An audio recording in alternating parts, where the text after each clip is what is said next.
Encants de Cinera, amb Marta Envit i Joan Cintas. Cada divendres de 9 a 10 de la nit en directe a Ràdio Arenys.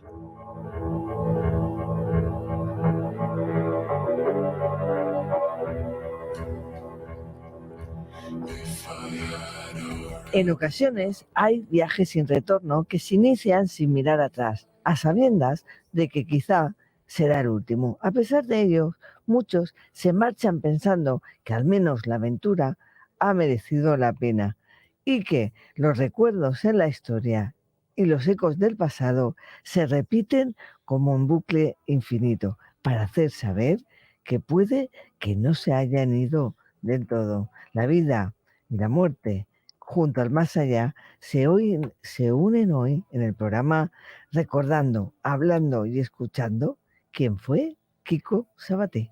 Bona nit, buenas noches, bienvenidos a Encants de Cinera. Nos encanta que nos acompañéis. Comenzamos. Encants de Cinera, amb Marta Envit i Joan Cintas.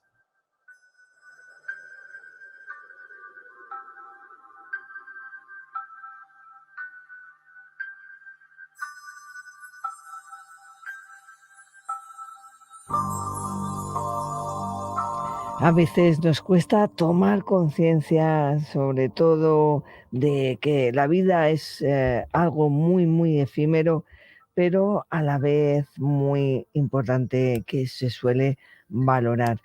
Sobre todo cuando hay conflictos bélicos de por medio y guerras que pues afectan no solamente cuando está ese conflicto, sino muchos años después, ¿verdad? Bona nit, Joan. Hola, bona nit, ¿qué tal, Marta? ¿Cómo estamos? Aquí una semana más con nuestra cita con el misterio, Joan. Y tanto. Y hoy va a ser la cita bastante histórica, porque de quien hablaremos hizo historia en su momento. Sí, y como bien pues decíamos quizás en la introducción del programa, pues en cierta manera se dan un poco las manos, la vida y la muerte, ¿verdad? Porque nuestro invitado sabe mucho no solamente de historia y del personaje que nos trae tan interesante, sino además de ese lado, de ese otro lado que tanto nos interesa, ¿verdad? Es por esto que te iba a decir yo que hoy vamos a tocar la historia por parte de esta persona que se hablará, nuestro compañero y amigo nos hablará, y el tema de misterio, como son las psicofonías, del más allá. Muy relacionado esta noche, sí. Y creo que nos lo aclarará porque no se lo tiene que aclarar, ¿no? Porque el tema de las psicofonías da para mucho, ¿eh? Y tanto. Pero antes de saludarlo, vamos a ello. Que lo tenemos aquí al ladito ya en el estudio 1 de Radio Arenys, pues vamos a saludar, como no podía ser de otra manera, a nuestro querido Joan Bosch. Bona nit, Joan. Buena nit, buenas noches. Bona nit, encantados. ¿Cómo estáis? ¿Bien la nave? Bien, aquí todo preparado. ¿A punto de marcha? A punto de marcha. Hoy vamos al misterio, Al misterio duro, ¿eh? Potente. Potente y duro. Potente. Que ya nos gusta. Los más sensibles hoy. Hoy que estén atentos. Pero sin miedo, ¿eh? Sin miedo, O sea, que enciendan bien la luz. Pero tranquilos. No, además es que nuestro invitado nos muestra quizá esos registros, esas investigaciones suyas desde otra perspectiva a la que pocos están acostumbrados. Sin y duda. esa la interactuación que tienen entre él y ese, pues al parecer, otro lado, ¿no? Hay como... Exacto. Dijéramos que él tiene la capacidad de poder saber interpretar muy bien qué es lo que nos espera, o al menos qué es lo que nos quieren decir en muchas ocasiones. Sin duda, Marta. Bueno, pues las líneas de contacto están abiertas, Joan Bosch. Pues sí, estamos ahora mismo en directo a través de Facebook Live de Radio Arenys, a través del Twitter, a través de Twitch, a través de nuestro canal de YouTube, donde cada vez tenemos más adeptos, a través de nuestra aplicación web gratuita, los podéis descargar en vuestro móvil, a través de nuestra página web radioarenys.cat y a través de las ondas, porque hemos aumentado un poquitín la potencia y nos podéis escuchar desde muy lejos ahora. Qué bien, nos qué decían bien. el otro día que nos escuchaban hasta de Mollet. O sea Oh, que imagínate. muy bien, Sí, sí. entonces. O sea Bueno, y que también saludos a todos. saludos a todos los que nos escucháis por las diferentes vías de contacto y comunicación, pero recordemos la Nuria que también nos dejó un mensaje de voz a Hombre, través del por favor, a WhatsApp, través ¿eh? del WhatsApp que nos podéis enviar un mensaje de audio a través del 667 18 25 75. 667 18 25 75. Pues siempre os damos voz, pero ahora más que nunca. Bueno, vamos a saludar ya, que Vamos tenemos a muchas presentarlo, sí, ganas. que esto sí va a ser interesante. Claro, tenemos aquí a José Luis Roche, que es un amigo, un investigador, un compañero y sobre todo un apasionado, que a mí me encanta ver hablar de fuera de cámaras, de micros y de todo aparato, me encanta verlo porque resuma la pasión que muchas veces les falta a otras personas a la hora no solo de investigar, de estudiar estos temas, sino de comunicarlos y divulgarlos, ¿no? Y bueno, pues él es conferenciante de más y también, pues como me he dicho, comunicador y divulgador. Así que es un placer de nuevo tenerte, José Luis Roche, en Cas de Sinera. Gracias por volver. Pues gracias a vosotros por invitarme, Marta, Joan, Gracias, gracias los a dos ti. Joanes. Es un honor, es un honor tenerte. No, el honor es mío. Yo divulgador no soy mucho porque ya sabes que hablar no es lo mío es escuchar. Y hoy precisamente hay que hablar muchísimo, que es lo que te decía, que no sé si no va a dar tiempo a intentar hacerlo lo más rápido posible porque es que es una historia tan apasionante y tan intensa que no sé si nos va a dar tiempo a todo. Bueno, intentaremos abarcarlo y si no, pues oye, vuelves otro día y es la excusa perfecta para que nos acompañes. Hombre, psicofonías tengo 21 vídeos de este sitio, o sea, no van a faltar tampoco. Pues se dice rápido. Había seleccionado 40, pero claro, al final he dejado con mucho esfuerzo en 12 porque el tiempo sabe que es. Es el que tenemos, Sí. exactamente. Bueno, oye, Kiko Sabaté. Illopar. Illopar. Sí. Exactamente. Una persona, un hombre muy carismático, eso ya para empezar, pero ¿qué fue de su vida antes de la guerra? Porque él nació antes de la guerra Sí. Nació en marzo de 1915 en Hospital de Llobregat, sí. a Barcelona. Sí. Yo de este hombre no sabía nada, mira que soy apasionado de historia, sobre todo del tema de guerra civil, y no sabía nada hasta agosto de 2020. Y fue a raíz de estudiar, de hacer una investigación sobre otro maquis que resulta que era amigo suyo y le salvó la vida a Kiko en Bañolas, precisamente, que era Ramón Vila Capdevila, alias Cada Cremada, que ese sí que fue el último guerrillero catalán, no como un libro que circula por ahí de Pilar Eire, de la periodista, que lo vi porque soy en Amazon, que se llama Kiko Sabaté, el último guerrillero. No. El último guerrillero catalán, al menos, fue Ramón Vila Capdevila, que murió el 7 de agosto de 1963, tiroteado por una pareja guardia civil, por encima de Manresa. Pues hizo una investigación sobre este maquis, una vida apasionante, llegó a ser capitán de la resistencia francesa, para que los franceses destacan capitán de su resistencia, imagínate cómo tienes que ser, y le dieron la Legión de Honor, la cual rechazó, por motivos que luego diré. Y resulta que este hombre hizo una investigación de un día, fui a hacer localizaciones con mi hijo mayor, Eddie, que es historiador, y cuando volví aquí, se lo comenté a mi compañera Clara, pues mira, hemos ido, además el sitio, el pueblo de Espeguera, que está por encima de Fígols, 1.600 metros, quedan 4 paredes, pero es un sitio precioso. Entonces ella me habló de que su padre había dicho que cuando él era joven, que también cerca de su pueblo, que ya de Cornellà del Terri, la Guardia Civil había rodeado a un maquis y había escapado gracias a unas vacas, que había habido mucho follón, no sé qué. Y dije, pues puede ser interesante. Indagando, entonces encontré la figura de Kiko Sabaté, que yo nunca había...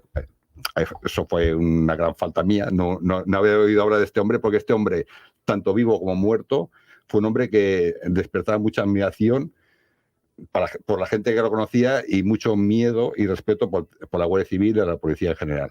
Porque era muy atrevido. Era, o temerario. Sus amigos y gente que lo conocía, por ejemplo, tengo aquí este libro sobre la guerrilla urbana en España, 1945-1960, Sabaté, de Antonio Tellez Solá, que fue muy amigo de él. Y aquí te explica todo lo que fueron... Enséñalo a la cámara, José Luis. Pues aquí explica que Kiko era un hombre muy muy valiente. Quizás a veces demasiado. Sí. Él perdió 15 compañeros durante los 15 años que estuvo en la resistencia antifranquista y no le importaba encararse contra la policía, la Guardia Civil e incluso con el ejército. O sea, el tío los tenía muy bien puestos. Aparte era un tío que tenía muy buena puntería. Sí. Y por eso era a la vez temido y admirado por las fuerzas franquistas. Porque es que era un hombre que se escurría siempre. Cuando lo tenían encerrado, que ya era suyo, se escapaba siempre. Pero antes de la guerra dijéramos que había tenido una vida completamente normal o ya despuntaba maneras. No, ya apuntaba maneras. Él, eran 5 hermanos, 4 chicos y una chica. Su hermano mayor, Josep, ya estaba afiliado a la CNT, al Partido Anarquista, el Sindicato Anarquista, y Kiko, con 16 años, siguiendo los pasos de su hermano, al cual admiraba, también se afilió a la CNT. Y ahí empezaron, digamos, un poco la lucha obrera por los derechos durante la República, y eso le costó un encarcelamiento en la Modelo de Barcelona, del cual se fugó. Bueno, estuvo a punto de fugarse, como la fuga de Alcatraz, pero en este caso él solo hizo un túnel y por culpa de unas obras no pudo fugarse y lo pillaron. Luego lo trasladaron a la prisión de Vic y allí se fugó por la puerta, cogido un brazo de su mujer y del otro brazo del director de la prisión. O sea, imagínate cómo era este hombre. Llega a ser americano y hubiera hecho 200.000 películas suyas. Claro. Bueno, de él y sus compañeros, porque cuando ves la vida que tuvieron ellos, es alucinante. Es que ni en una película, en cualquier película, no llegan a los zapatos lo que hicieron esta gente. Es increíble.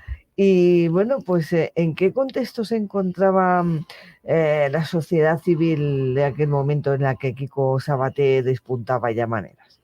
Bueno, ya como ya he dicho, antes de la guerra, sobre todo los anarquistas tenían muchos problemas con la República, porque ellos siempre estaban luchando por derechos de los trabajadores. En la República aún faltaban derechos, había problemas, y ya cuando estalló la guerra civil, pues ahí ya fue la hecatombe. Kiko, con su hermano y otros de la CNT, se apuntaron a las FAIs, las columnas, fueron a luchar. Luego se apuntó a la columna de hierro de Durruti, del famoso Durruti. Ahí fue al frente de Aragón. Y ahí, para que veáis el carácter de este hombre, resulta que ya en la guerra avanzada, quien mandaba en el ejército de la República eran los comunistas. Antes no, porque los comunistas, creo recordar que tenían 17, 18 escaños durante la República, o sea, era una fuerza no muy grande. Pero como durante la guerra a la República nadie le ofreció ayuda, solo México, que de hecho tengo yo varias balas y cargadores mexicanos, aquello que te dije que iba por el pueblo y disparé buscando balas, y luego Rusia. Son los únicos que ofrecían ayuda. El resto de países europeos no le ofreció ninguna ayuda a la República. Firmaron el pacto de no intervención, que también lo firmó Mussolini y Hitler, pero ellos solo pasaron por el forro, obviamente, y ayudaron a Franco. En cambio, los otros, Francia, Inglaterra y los demás países, como tenían ya mucho miedo a Hitler, se quedaron de brazos cruzados. Y por eso la República perdió la guerra. ¿Vale? Y entonces, ¿y esto a qué venía? Venía porque en qué contexto social, pues histórico, se vivía en aquella época en la que Kiko pues ya era una persona que despuntaba. Sí, él ya empezó, sobresalía. Sí, ahora me ha venido. Es que como son tantos datos en la cabeza. Ya veo, ya. Sí, pues hubo una cosa, lo que te decía, que lo que mandaba en el ejército de la República eran los comunistas, incluso, eso supongo que sería por coacción de los soviéticos, pusieron comisarios políticos, que es lo que se hacía en la Unión Soviética, en el ejército, y ellos eran, digamos, los que mandaban, ¿vale? Entonces, ¿qué pasa? Que los comunistas con los anarquistas no se llevaban muy bien.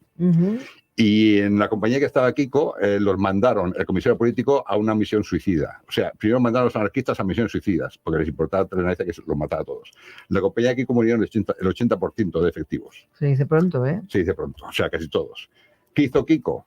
Pues Kiko esperó al comisario, lo llamaron los mandos para pegar la bronca y ya está. Y cuando volvió Kiko, se le puso delante y le pegó 4 tiros. Lo mató. Obviamente tuvo que volver a Barcelona y de ahí esconderse porque iban a por él. Claro.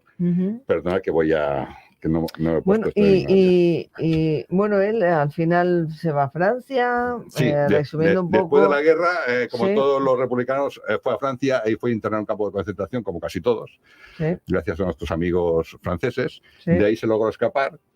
Y más o menos durante la Segunda Guerra Mundial, hasta el 45, estuvo trabajando, se pudo, digamos, medio escaquear. Pero a partir del año 45 fue cuando empezó la lucha, digamos, de maquis, y empezó a venir a España, porque lo que ellos querían era, como España está muy debilitada, lo que querían era debilitar más la economía para que la gente se levantara contra el régimen.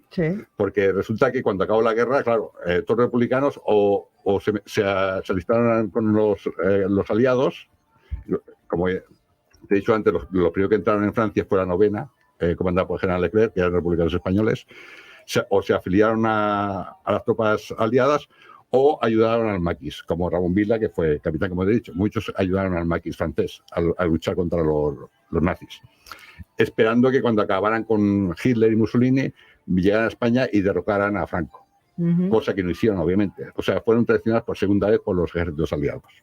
Vaya, qué bien. Y eso, pues claro, a ellos les decepcionó bastante y decidieron pues seguir la lucha a ellos por su cuenta. Y fueron, al principio había comunistas, había socialistas, lo de la CNT, pero esto fue menguando. ¿Por qué? Porque a partir del año 55, cuando Estados Unidos reconoció al gobierno de Franco, todos los demás países, como ovejitas, lo reconocieron detrás. Los Estados Unidos, ese gran país que defiende la democracia y la libertad, en las películas, porque en realidad es todo lo contrario, obviamente. Ya hemos sabido todo lo que han hecho en América, en Asia, en otros países, han impuesto las dictaduras que les han convenido. Sí. Pues aquí, como Franco no era fascista, pero no representaba ningún peligro, y ya les venía bien porque Churchill fue el que dijo, cuando acabó la guerra, ahora nuestro enemigo es Stalin. Franco está ahí, no molesta, no tiene prácticamente ejército, no tiene ninguna fuerza, ya nos va bien que esté ahí, porque es anticomunista. Entonces, pues, Estados Unidos reconoció al gobierno de Franco para poder poner las bases que puso en España. O sea, llenó toda España de bases, puso Radio Liberty, que es el sitio que también he investigado, eso lo hacía, y ya era un sitio muy estratégico de España para poder luchar contra la Unión Soviética. Y todos estos maquis republicanos iban viniendo aquí a partir, muchos ya lo hacían durante la Segunda Guerra Mundial, o sea, hacían intervenciones, incluso una parte del Pirineo de Huesca fue reconquistada por los maquis. Y estuvieron varios meses que reconquistaron el terreno español. Lo que pasa es que, claro, sin ayuda externa, pues eso fue imposible mantener. Claro, pero ahora mucha gente se pregunta, ¿y esto de maquis? Sí, porque hay mucha ostras. gente joven. Oye, hobbit no es. Me lo has- Oye, me lo has sacado te lo iba a decir. ¿Por qué no nos aclaras la palabra Bien. La palabra maquis viene del francés maquisar. Maquisar quiere decir, son unos terrenos de o sea, arbustos. ¿podría ser guerrillero? Para que nos entendamos un poco. Hay, según qué países se llaman partisanos los que luchaban en guerrillas contra la ocupación alemana. En Francia les llamaron maquis porque estaban en los terrenos estos. Los primeros ataques que hicieron las tropas nazis eran en estos terrenos que eran zonas de arbustos. Y entonces esas zonas se llaman maquisar. Y ellos se escondían allí, cuando pasaba el convoy nazi los atacaban. Y de ahí se le empezó a llamar a estos partisanos franceses maquis, porque luchaban desde el maquisar. Y a los españoles, como muchos lucharon con ellos, cuando venía aquí a España a luchar también cogieron ese nombre de llamarlos maquis, como resistencia, Claro. resistencia antifranquista. Eran guerrilleros prácticamente, pero quedaron con el nombre que se había dado en Francia. Tuvo muchos apoyos, hubo mucha gente, pues quizá por ese carácter no tan echado para adelante o tan guerrillero o tan valiente, pues, o para algunos, si consciente, claro, esto cada uno tendrá la visión diferente, o todo una mezcolanza. Sí, era toda una ¿no? mezcolanza, sí. Sí, toda una mezcolanza, pero fueron muchos los que estuvieron a su lado. Sí. Entre ellos, pues nunca puede faltar una mujer. Una mujer siempre tiene que estar en la vida. Leonor, su esposa. Porque es que no, ¿sabes? ¿Cómo diríamos?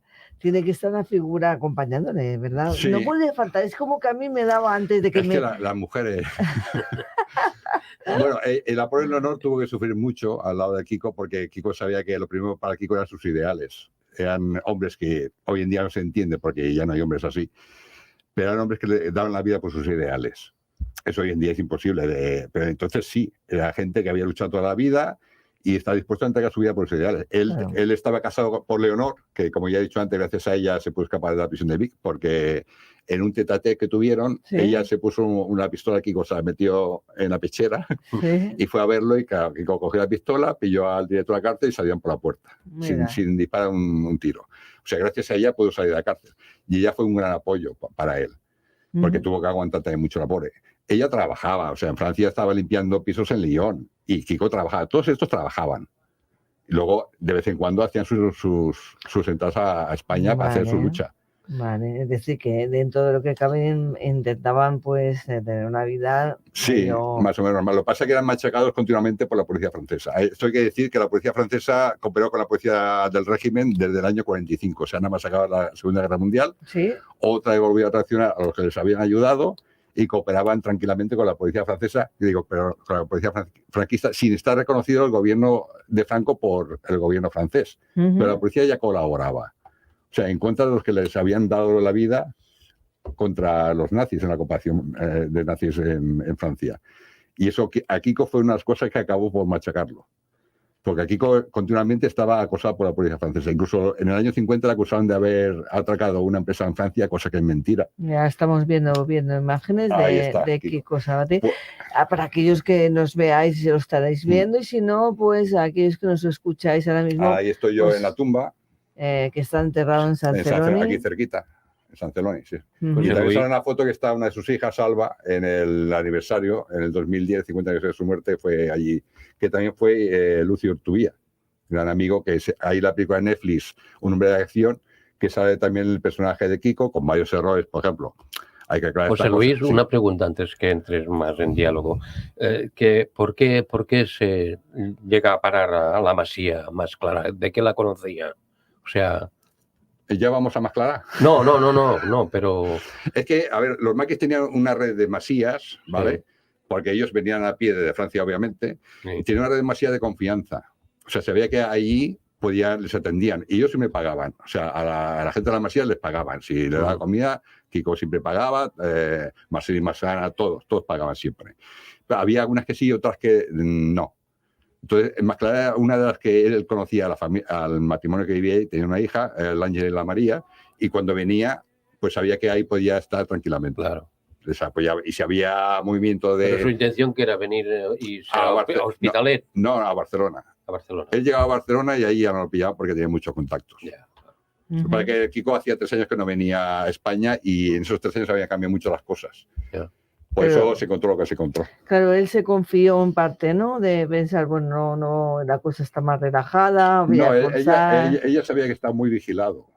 O sea, todos sus amigos, tanto el Urtubía, el de la película de Netflix, que por cierto voy a decir ahora, que sale que atracaba a Kiko con Lucio en París bancos cuando es mentira.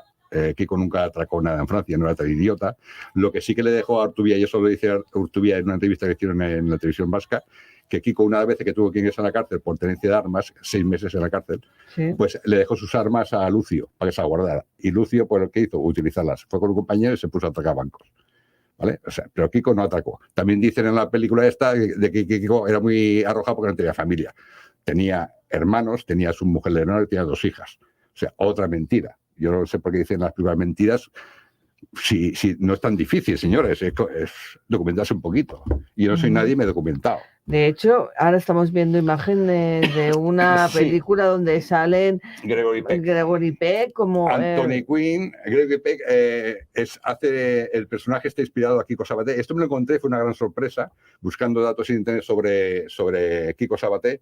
Resulta que en el 64, Fred Zimmerman, que es un director muy importante americano, hizo una película porque un escritor escribió un libro sobre los maquis en España. Sí. Y Zimmerman hizo la película en el 64. Anthony Quinn hace de capitán de la Guardia Civil. Yo cuando lo vi me chocó y la verdad que hace un papelón.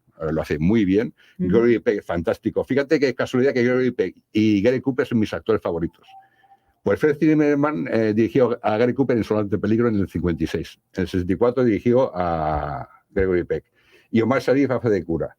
No está basado en la vida de Kiko, pero sí que la figura del maquis que interpreta Gregory Peck está basado en Kiko.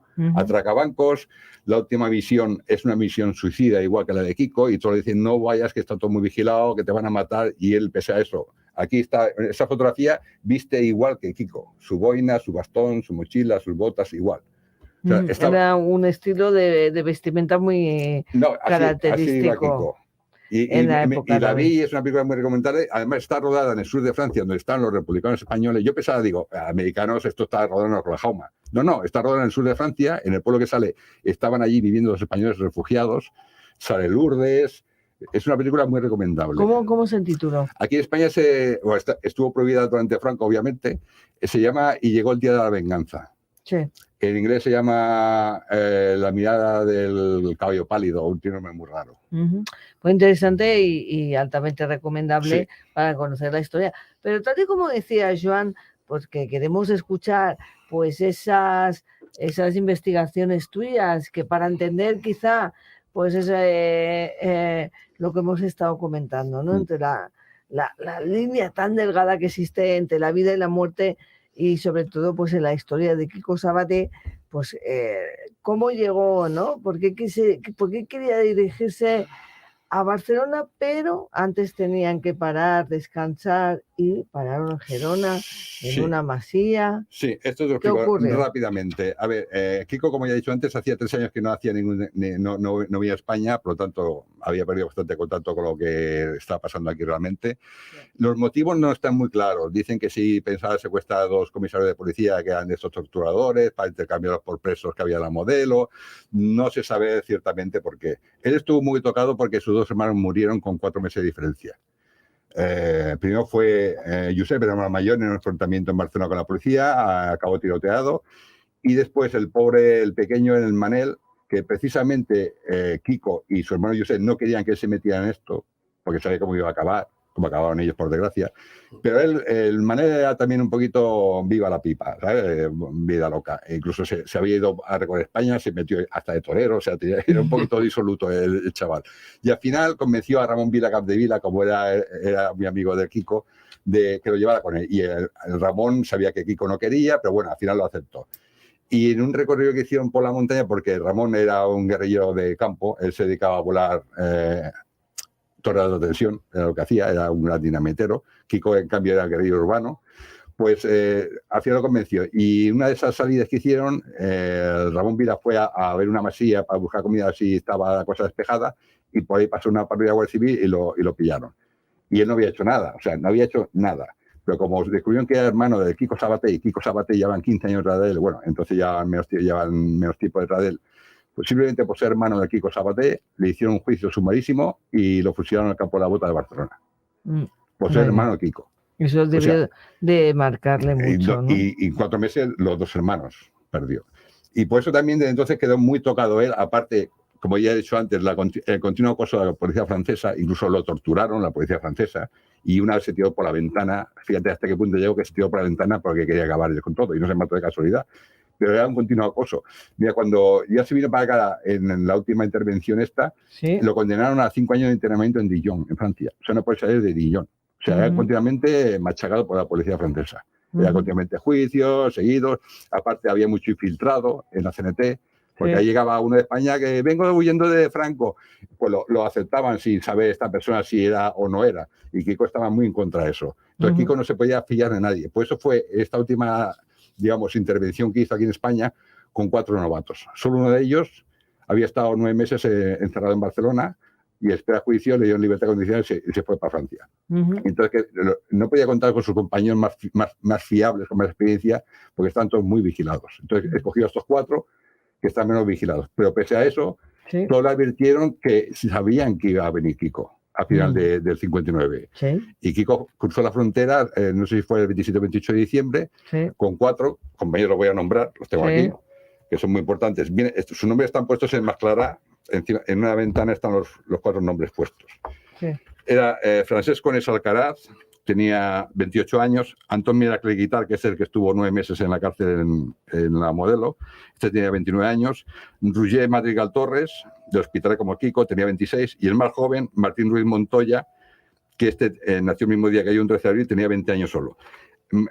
Para Martín Ruiz Montoya, aparte de ser un héroe, había salvado a su padre de morir fusilado en Montjuïc. O sea, lo llevan de la Modelo a Montjuïc, al padre de él y a otros, y que con un grupo los rescató, los llevó a Francia. Justamente los que nos podéis estar viendo. Sí, eso es más clara en el estado que está actualmente. Clara, y justamente, pues estamos pudiendo ver durante el programa de hoy que ha seguido muy de cerca pues la vida de Kiko, envuelta en lucha y guerra sin tregua, y como hemos podido estar observando, y es en Más Clara donde estamos pues ya dando pinceladas como las ha dado Joan Cintas, y en esa masía de las que estamos viendo imágenes, la cual se convierte, pudiéramos decir, en ese epicentro de terror y quizá de lo ignoto, ¿no? Donde parece ser que presencias o residuos que parecen que se repiten como ecos del pasado, ¿no? Que en alguna manera te han hecho saber que están allí, ¿no? Sí. A ver, cuando fuimos a Masclará, sabíamos más o menos la historia, por lo que nos contó Clara, que había contado su padre, pero no había llegado a mis manos este libro, que este libro explica paso a paso, desde que salió de John con Montoya, todo lo que pasó hasta que murió en San Celoni, el 5 de enero del 60. Sí. Y al principio, claro, hacíamos preguntas en general, y ya desde el primer día tuvimos respuestas. A este sitio llegaron ellos ya muy seguidos por la Guardia Civil. Primero se encontraron ya en una masía, que ya por el tema del que os decía, que 3 años sin venir, no sabía cómo estaba el tema. Fue una masía de contacto que tenían segura, pero no, los dueños se habían ido. O sea, porque la gente pasaba mucha hambre en esa época. Piensa que murieron 200.000 personas desde que acabó la guerra hasta el 45 de hambre en España. O sea, ni los países que habían estado machacados por los nazis habían muerto tanta gente como en España por hambre. Y más de 50.000 asesinados después de la guerra. Que esto me hace gracia porque ETA mató a 680 en más o menos el mismo tiempo y siempre están con ETA. ETA era una banda criminal y fueron perseguidos y sentenciados y encarcelados. En cambio, estos mataron más de 50.000 personas y como eran los que mandaban nadie podía decir nada. Y no les ha pasado nada. Le dan medallas, le dan sus paguitas y en fin. Eso es lo que pasaba en esa época.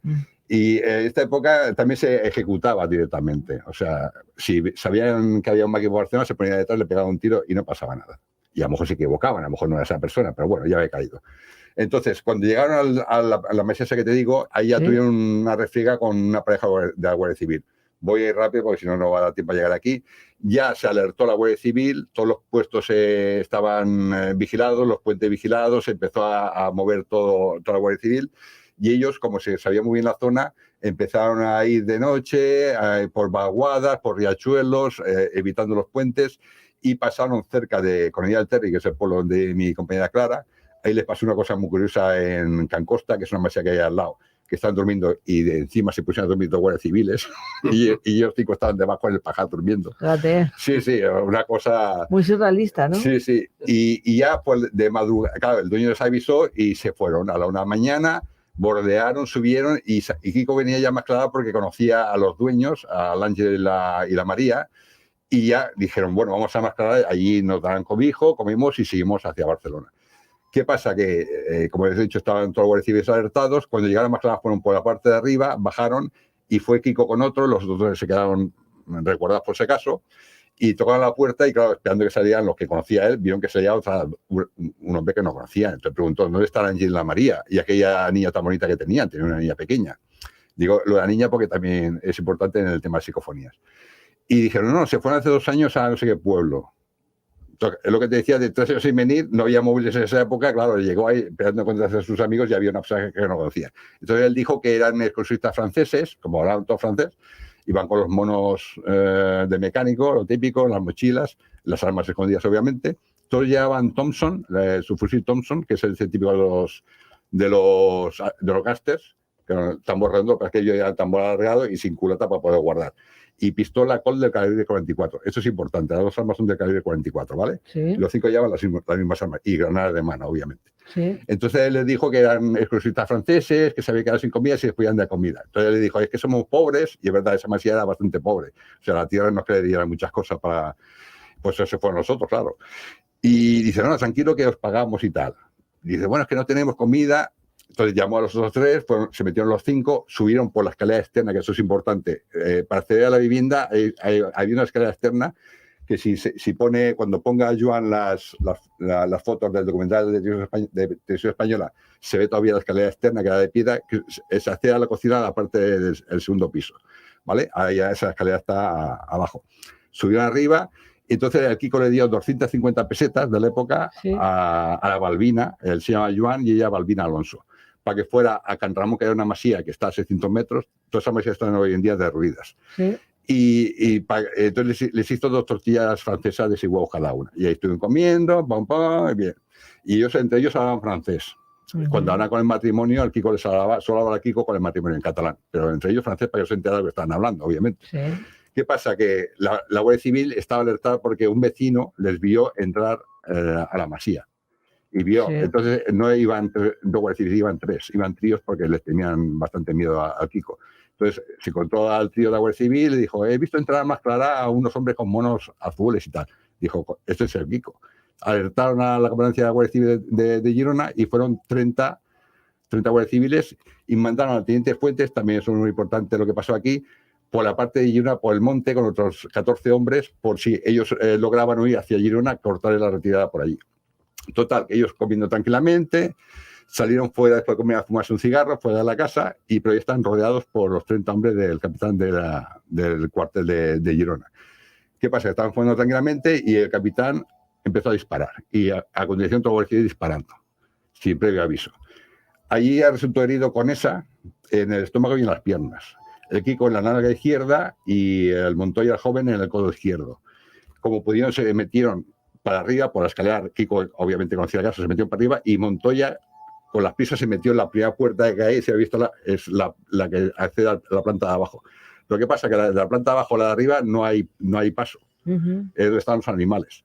Y el pobre, el Conesa, estaba herido, muy mal herido, se fue arrastrando y se metió por un lateral de la casa, que es una especie de pasillo entre la pared de la casa y la montaña. Es un pasillo de 1,5 metros y se refugió allí. Y ahí empezó un tiroteo, pero duró hasta las 6 de la tarde. Continuamente disparos y ahí se curó más o menos. El Kiko le pidió al dueño una sábana para hacer tiras para poderse curar, y él le dijo que eran pobres, que una sábana valía mucho dinero, cuando el Kiko le había dado 250 pesetas para comprar una cena de huevos, que a lo mejor valía 15 pesetas de la época, ¿sabes? Que dice, a ver, pero el Kiko sacó sus vendajes, que tenía sus vendas, y curó a él, se curó al... Lo que pasa es que, claro, el Montoya había quedado en el piso de abajo. Y aquella psicofonía que te dije la verdad que pillé, que decía una voz, dejadme subir, y otra voz decía, no está arriba, pues se refiere a eso, cuando Montoya se quedó abajo. Entonces, ¿qué hicieron? El único piso de madera es el de la habitación de matrimonio, que está justamente cuando entras por abajo, está encima, que es el único suelo que queda hoy en día de la segunda planta, todo el demás está caído. Y ahí rompieron 2 maderas, hicieron un cuadrado y por ahí lo subieron, que todavía está el cuadrado. En las fotos supongo que se verá. No, esto es debajo de la cocina. José Luis, perdona, ¿eh? Es que hay mucho que contar. No, ya veo que vas a toda pastilla. Sí, porque, y realmente parece como si lo estás relatando como si hubieras estado con ellos, ¿eh? Es que está con ellos. Mentalmente. No. Ahí lo notas. Estás con ellos. Y ya te digo, Kiko era un hombre que dejaba huella vivo y también la deja después de muerto. Bueno, la cuestión es que los asedian, prácticamente están rodeados, sí. Están heridos de gravedad y... por cierto, perdona, cuando lo de la sábana hay una psicofonía, cuando ya conocemos lo que pasó, porque ya aquí ya podemos preguntas directas, pregunto a Joan, ¿qué te pidió Kiko para hacer vendas? Y una voz dice la sábana. Joan era el señor que habitaba la casa, ¿no? Esa casa. Y cuando empezó el tiroteo, la Balbina, la mujer, intentó cerrar una contraventana de arriba de la cocina, que todavía está la contraventana, y dispararon y le dieron en la mano. Pregunto, Balbina, ¿dónde te dieron? Y no dice la mano, dice en el dedo. Y otra voz dice, y le duele y sufre. A Balbina la curó Kiko. Y los puso en una esquina para que no les pasa nada a los dos, refugiados con colchones. Ahí empezó un tiroteo hasta 6 de la tarde, que se hizo de noche. Y ya cuando cayó la noche se calmó la cosa, ¿vale? Entonces, claro, sabía que estaban rodeados, no sabía qué cantidad de guardias civiles había. Luego llegó a las 11 de la noche 50 guardias civiles más de Barcelona. O sea, están rodeados por 5 guardias civiles, 5 personas, ¿vale? Sí. O sea, que ellos ya no sabía la cantidad, pero sabía que había muchos, que era imposible escapar de allí. Entonces dijeron, bueno, Kiko, escápate tú, porque nosotros no hemos hecho nada. Realmente ellos no habían hecho nada. Y nos meterán a la cárcel y eso y ya está. Dice, pero a ti, si te pillan, te van a pelar. Porque llevan 15 años de radar y tenían muchas ganas. Entonces Kiko dijo, vale, intentaré irme. ¿Cómo lo hizo? Debajo había un mulo y al lado a la derecha 2 vacas en otro compartimento. Cogí una vaca, se dio por la puerta, pensé que era la 1 de la mañana, aprovechó que había una niebla, que no había luna en ese momento, y las guardias civiles que estaban apostadas en varios círculos vieron una sombra negra, dispararon, mataron a la vaca. Y a Kiko le dieron en el pie. O sea, estaba herido en el cuello, que una de las, cuando se asomó la ventana le rozaron el cuello, en el glúteo, la primera tangana de disparos, y ahí en el pie. Entonces se metió para adentro.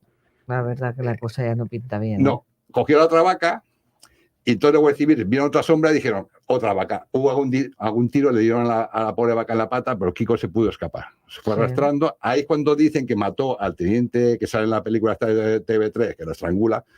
Mentira, porque murió de un disparo el teniente. Y esto es importante de la munición, porque por la autopsia el teniente murió con una bala de 9 milímetros Parabellum. Teniente Fuentes. El teniente Francisco de Fuentes. Esa munición la usaba la Guardia Civil. Kiko y los suyos, como he dicho, llevaba la Thompson y la pistola Colt, que las dos eran de calibre 44. Pues es imposible que los mataran. Ahora, no se sabe si fue fuego amigo o fue un accidente, que vino una sombra, porque el teniente iba entre fila y fila arrastrándose, no disparé sobre el teniente, no disparé sobre el teniente. También dicen que el teniente era un poquito, digamos, cabroncete. Y puede que alguno, aprovechando que era de noche, el follón de los tiroteos, le diera el mataraile.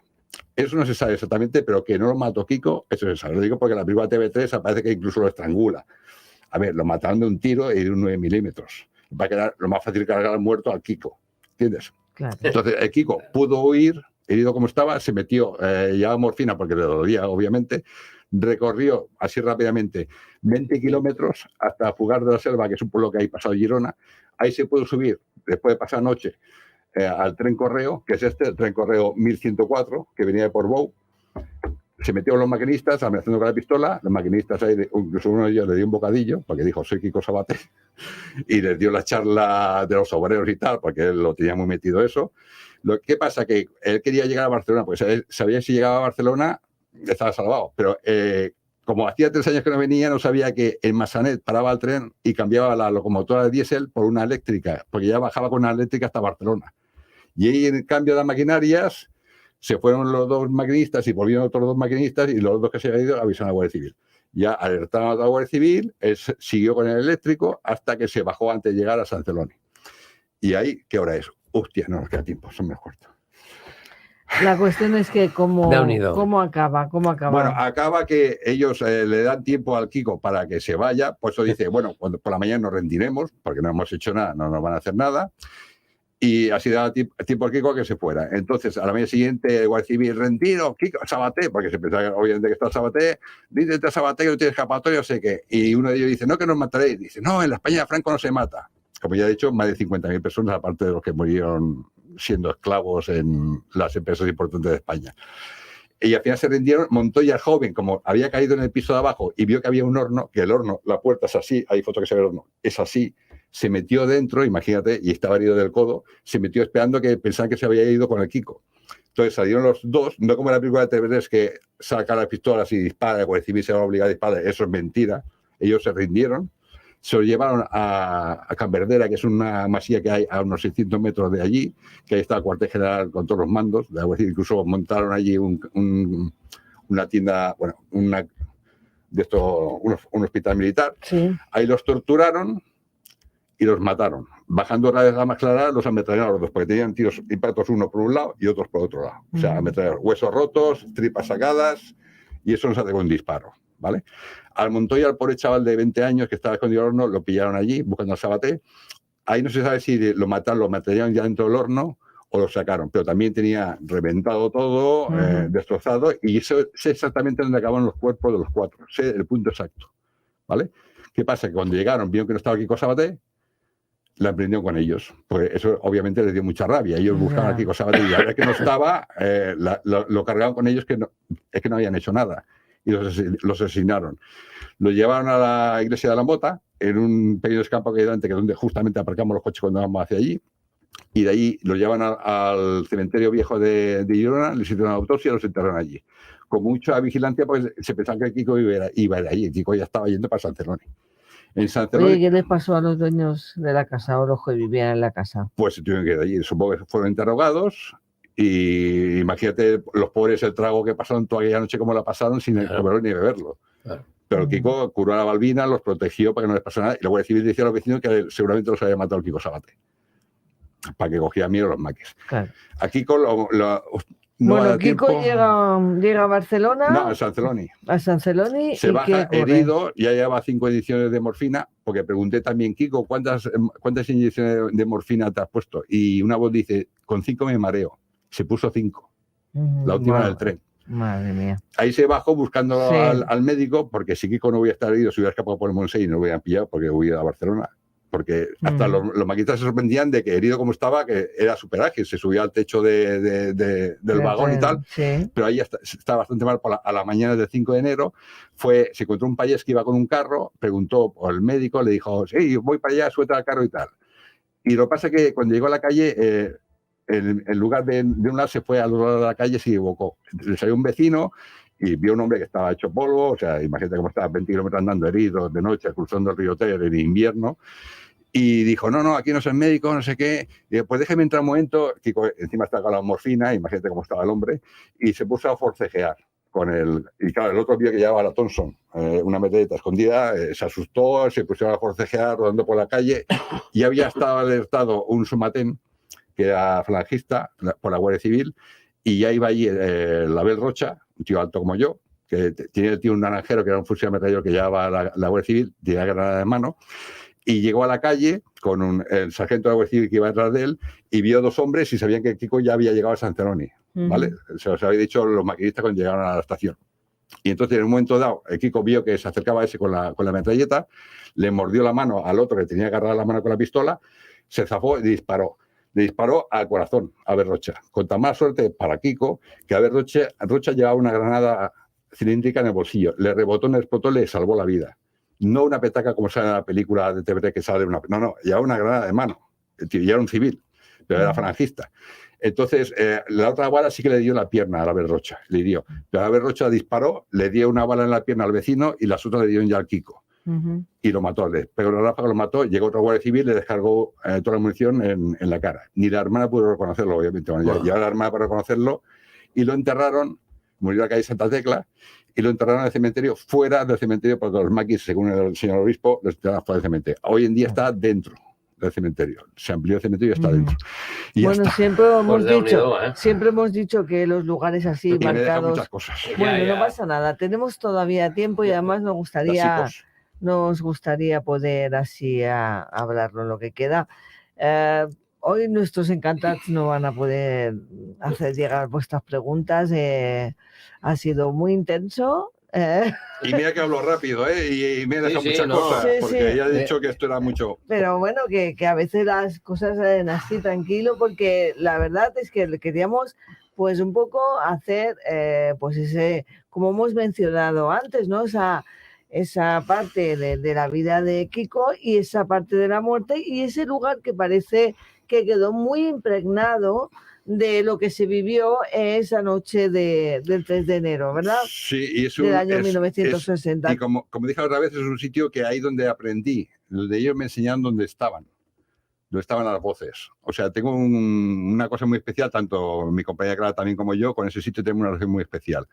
Porque por lo que nos han demostrado esas voces, el cariño nos han demostrado, por lo que me enseñaron, porque gracias a ellos sé dónde están y a partir de entonces fue cuando empecé a más voces, por una cosa muy rara que nos pasó el 8 de diciembre, que fuimos una mañana a grabar, porque por la tarde ya no podía, fuimos por la mañana y capté nada menos que 130 y pico psicofonías.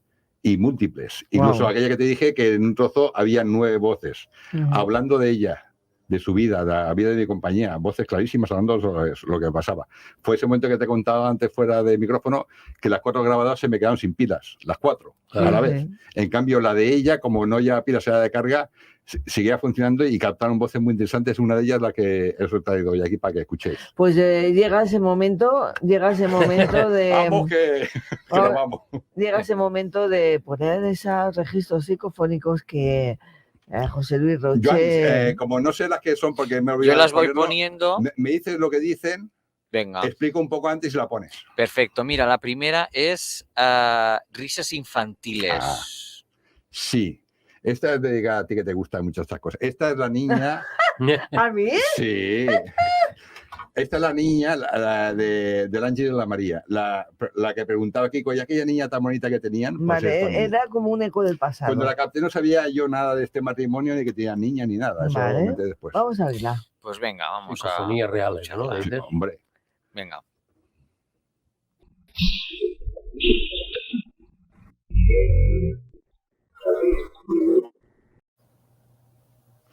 Vale, dice una voz, a continuación una risa, dice se ríe y otra dice sabes que no. Lo que pasa es que el se ríe ha sonado demasiado... Pero ¿por qué dices que me gustan las voces infantiles? Porque te gustó mucho aquella Granja de Berger, la de ¿quién es?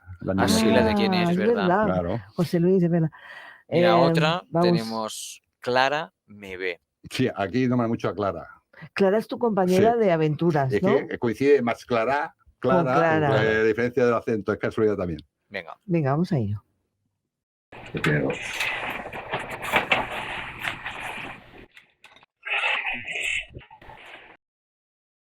Una EV, mira, que estamos ahora hablando, hay Sí. muchísimas. Otra que es, qué frío, ¿quieres que venga? Sí, esta es porque fue de esa mañana que te digo yo, que era un día soleado, pero al ser el 8 de diciembre no hacía nada de frío. Y Clara tenía mucho frío, todo el rato se quejaba de frío, qué frío, qué frío. Que fue cuando se desmayó, le di como un desmayo, tuvo que sentar en el suelo, que en ese momento fue cuando se pegaron las 4 grabadoras secas, las 4, que nunca había pasado. ¿Y qué explicación le das esto? No sé. No sabe, ¿no? No, porque a ver, si te chupa energía, te chuparía siempre. Claro. Y las veces que he ido, solo me ha pasado ahí, en ningún sitio me ha pasado. Sí que una vez se me apagaron 2 grabadoras, eso me ha pasado solo en otro lado. Y cuando se apaga igual que se enciende, se oye ¡pic! Hace un ruido. Y ahí no se escucha nada, se me quedan 2. Pero aquí las 4, menos la de ella, que gracias a eso grabamos esto. Hola. Pues venga, vamos a ponerla. Ahora vamos a limpiar un poquito esto, ¿no?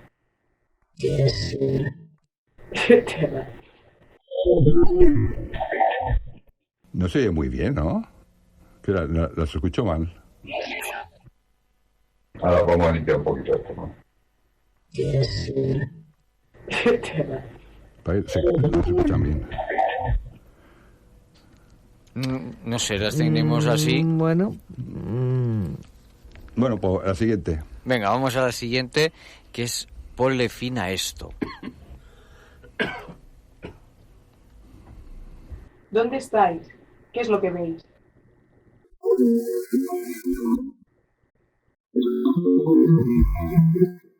Uy, es una voz femenina, me parece. Sí. Y además es que, uy, se me acaban de poner los pelos Ay, de sí, a mí punta. también. En esta, en las otras no. No sé si es El Es de... muy sensible. Otra vez, No, otra no, vez. vamos a escucharla, por Pero favor. hay 2 voces. Sí. Ponle fin a esto ¿Dónde estáis? y la otra ¿Qué es lo dice... que veis?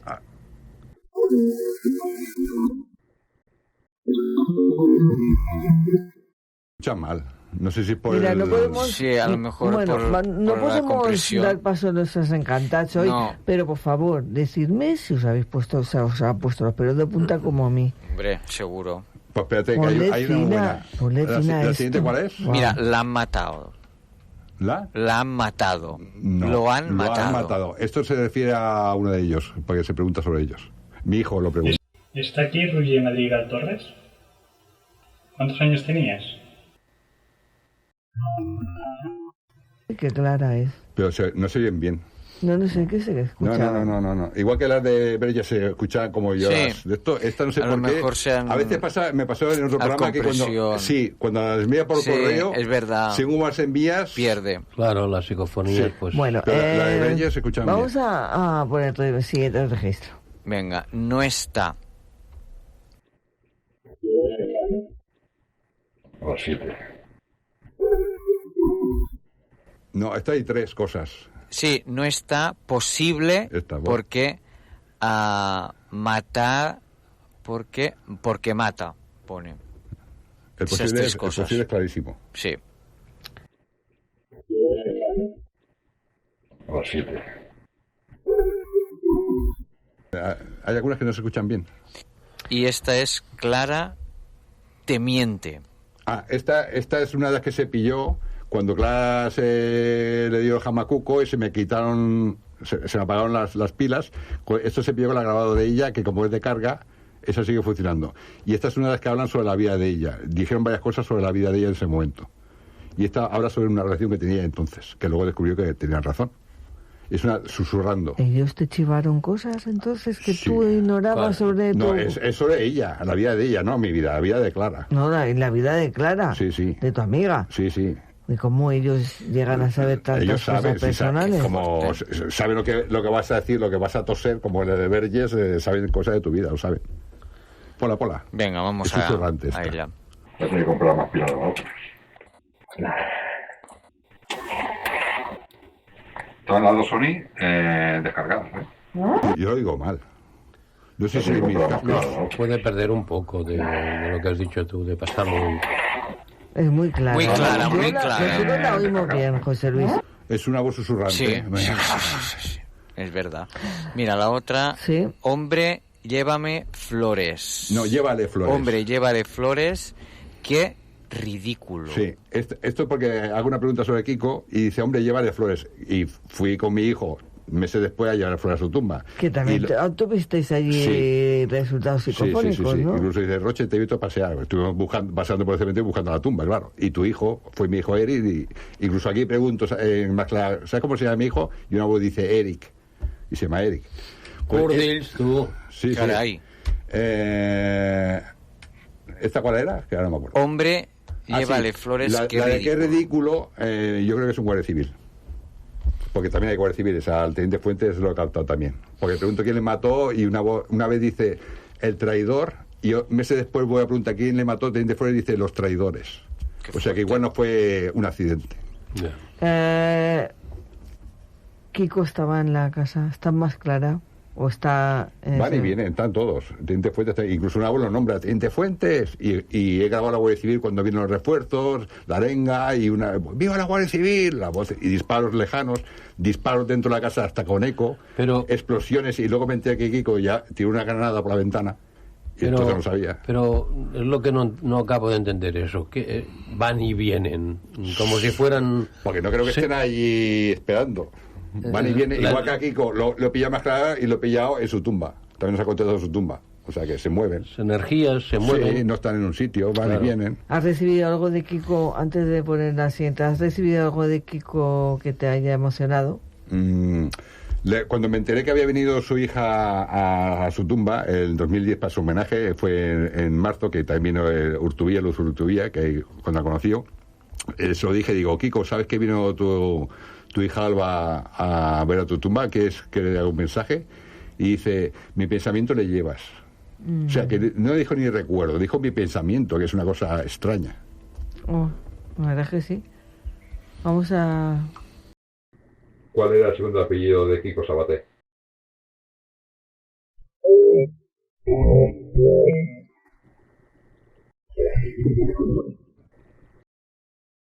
Y la última es Kiku. Esta es a nivel, digamos, de la de Lavis Cerrado, de Vergés. Y después de esta voz venía otra, pasa que esta la quitaba porque era más floja, que decía, os quiere. Kiko, se supone que os quiere. Ahora escuchas. ¿Nos escuchas? ¿Puedes decirnos tu nombre? Kiko. Luego venía una que está la quitaba porque es muy ¿Puedes floja. decirnos tu nombre? Tiene un leve acento nuestro, ¿eh? Sí. De Cataluña. Es que eran catalanes todos. Por eso, pero que es significativo, muy significativo. Bueno, así que acabaste en su tumba también, y en un momento muy emotivo, ¿no? Comentar que ha caído Google a nivel mundial. Nos han escrito nuestros oyentes. De hecho, el streaming está fallando. Se ha ido YouTube y Google a nivel mundial. Es que he venido yo y se va todo al carajo. Es fuerte esto, Esto, ¿tú crees que puede ser una conspiración? ¡Ostras! Sí, no es broma, lo he buscado y ha pasado. Faltaban 10 minutos de audio que lo estuve pegando yo y toda la tarde estuve pegando el audio. Es verdad, José Luis. Sí. La última vez falló el audio del programa. Es cierto. Y ahora falla Google. Nos ha escrito Andrés, nos han escrito varios de nuestros oyentes y lo he buscado en internet y es cierto, tengo que volver a reiniciar porque ha caído el sistema. Wow.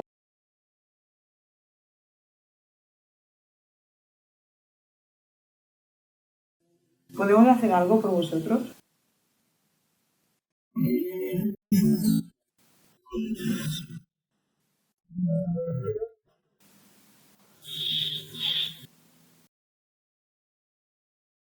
¿Podemos hacer algo por vosotros?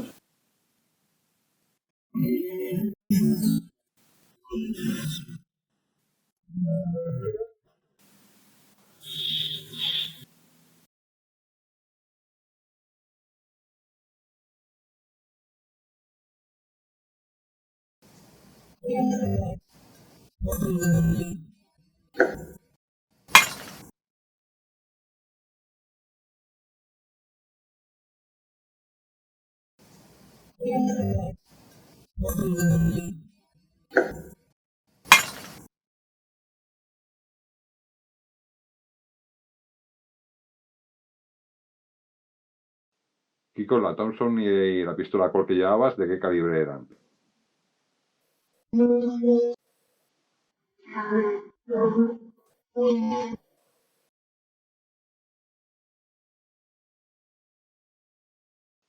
Kiko, la Thompson y la pistola Colt que llevabas, ¿de qué calibre eran?